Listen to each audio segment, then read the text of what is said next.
Volám sa Jarmila Černeková.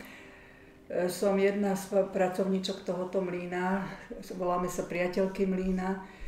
Zúčastnili sme sa tu preto, že by sme chceli poďakovať Slavkovi Bučákovi, pretože keď sa povie Slavko Bučák, každý ho v dedine pozná, každý vie, kto to je, pretože je to chlapec veľmi milý, obetavý, láskavý, je pracovitý, húževnatý voči všetkým prácam, ktoré robí.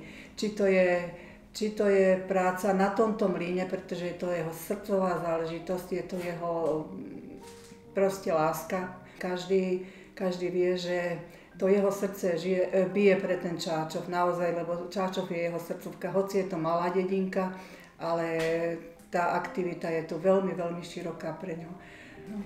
No my sa teraz nachádzame v mlyne v Čáčove.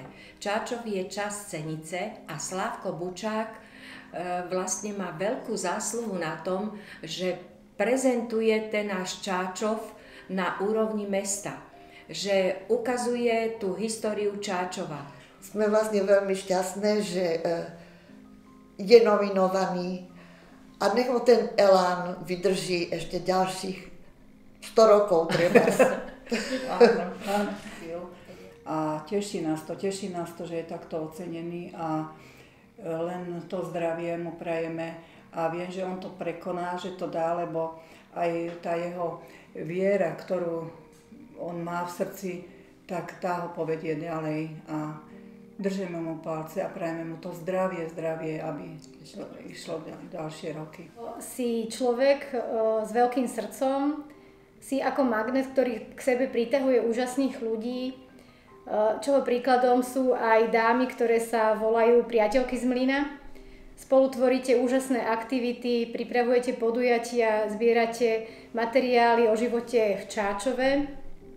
Želám ti veľa energie, nadšenia a veľa dobrých ľudí okolo teba, aby si aj naďalej pokračoval v dobrovoľníctve, lebo je to tvoj koníček.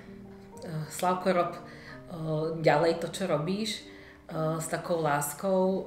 Máš okolo seba ľudí, krásnu podporu ľudí, ktorí ťa majú radi. Ja chcem sa poďakovať tebe a vlastne všetkým priateľkám z mlyna za seba a za mladú generáciu, že vlastne takto nám odozdávaš a máme vlastne možnosť spoznávať a udržiavať si tú našu záhoradskú kultúru.